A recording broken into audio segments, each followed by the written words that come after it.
Good evening, ladies and gentlemen. My name is Mike Daly, and welcome to Let's Talk.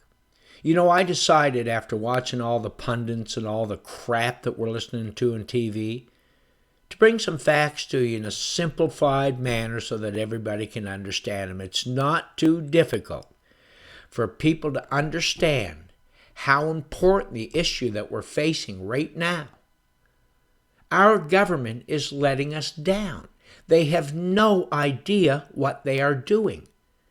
Now, we're talking about a government that doesn't even realize that the biggest crisis that we have is not climate change, it's not ISIS, it's our deficits and bringing down our economy. We continue to elect bureaucrats and elect governments that decide that they're going to waste your tax dollars for votes. We elect them, they go in claiming to represent their constituents, and what do? They all fall under the same bandwagon and get behind the party. Now, this prime minister has decided that the change that we need is for him to come in and try and save the world. Now, the first thing this guy does is proclaims to Obama that don't worry, the Keystone Pipeline is dead. One of the biggest industries in this country that provides many revenues to pay for the wonderful style of life we have, he is going to cut that down because he has no idea what he is talking about. He is somehow falling under the liberal narrative that the first thing they've got to do is save a world that'll be around for 100,000 years after we're all passed away. And yes, let's protect it for our children. And I don't say that we shouldn't move forward to some sort of green technology to lessen the environmental damage that's being done. Nobody's saying that. I am not saying that. What I'm saying is we have to have our priorities in line. Number one, the moment that we walk into Paris and start handing out billions of our taxpayers' dollars, when we have people starving in our streets, we have people unemployed, we have people that are panicking how they're going to have a Christmas or pay their bills. And here we are running around spending more money. And then we've decided that our next priority is to bring in 25,000 people, house them, keep them, feed them, while we have our own problems at home trying to keep and feed people. This is ridiculous. We did not elect a government to be fiscally irresponsible again. And Trudeau has got to realize that this is not what we elected him for. He never ran around preaching to everybody, the first thing I'm going to do is give billions of dollars away to other countries so that they'll come aboard and maybe get involved with climate change. We did not ask Clinton to make his priorities to go out and run a bigger deficit up. He ran around telling people it would be $10 billion. Within the first 2 weeks, his finance minister came out and admitted we cannot keep this deficit below $10 billion. This is wrong. The first thing we've got to do is we've got to say, okay, how can we fix this? And the way that we fix it is not to spend more money. It's ways to look to cut spending money, to cut wasteful spending. And we all know that it's rampant in our government.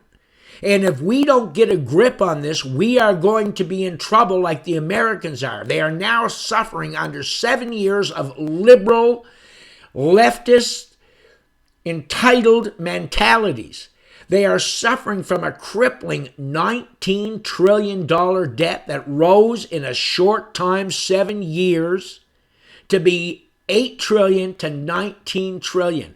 This is the liberal leftist agenda, to keep everybody on the government dole. And it is impossible. It will soon have to turn to a socialist government where we are reliant on the government, reliant on the rich, and the rich cannot be relied on because they are self-serving. They have walked into countries. They walk into our countries, North America, whether it's the United States, Canada, and they say, hey, we're coming to your town to do you great favors. And then they drive the unemployment up so bad that people can't even afford to do what they want to do. They have eliminated our manufacturers, crushed our farmers, crushed our fishermen. They have basically, with all their stupid bureaucratic laws and rules, have come out and single-handedly disassembled a great capitalist nation. We no longer own our country. It is owned by the Americans or the Chinese or whoever's investing dollars. Anybody that wants to come in and buy a piece of Canada, well, you're more than welcome under this agenda. And that's not only the Liberals. That's been going on for years. Why it is that our politicians get up there and think they're so above and beyond everybody else that elects them that they decide the best way to do things is to sell stuff off to other countries for their capital investment. And their investment isn't worth shit because they control everything that we do. Right now, we are going through an economic crisis throughout North America. And believe me, we are going to be the ones that pay. We are the ones that don't own our own stores. We don't grow our own food anymore. We don't have our own factories anymore. We don't produce anything here except for oil and natural goods, and that's where they want us to be. Folks, those natural goods that we have are tomorrow's gold. And we are giving away at the price of copper right now. And we have got to stop this and take control of what we do. If we have a natural resource, it shouldn't leave this country unless it is produced.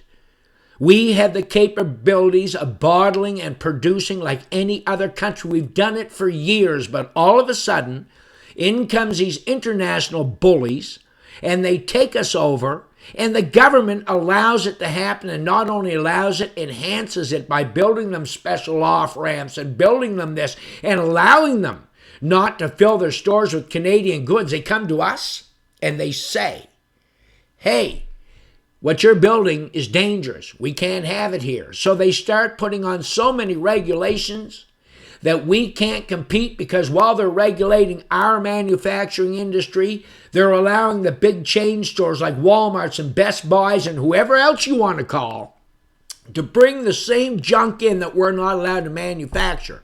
They have killed our pets.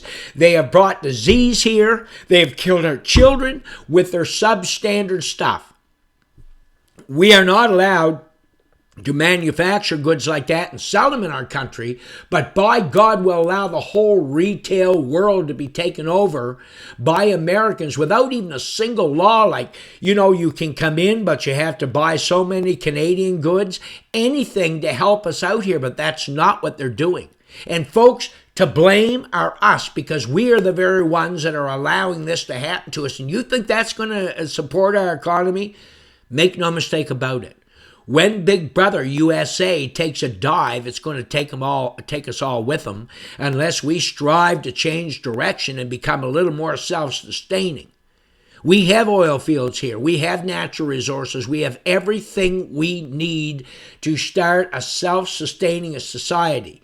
These idea of free trade were just ideas that were conned into people, and then it ruined our lives. The idea was so that our manufacturers would open up their markets to greater and bigger deals, make more money, provide more jobs, but that's not what happened. What happened was all these factories, because of the lack of enforcement of these rules, have moved out of our country and shut down our factories. And we sit here starving to death day after day, wondering if we got a job tomorrow, wondering how we're going to pay our bills or enjoy Christmas or take a trip. We can't do that.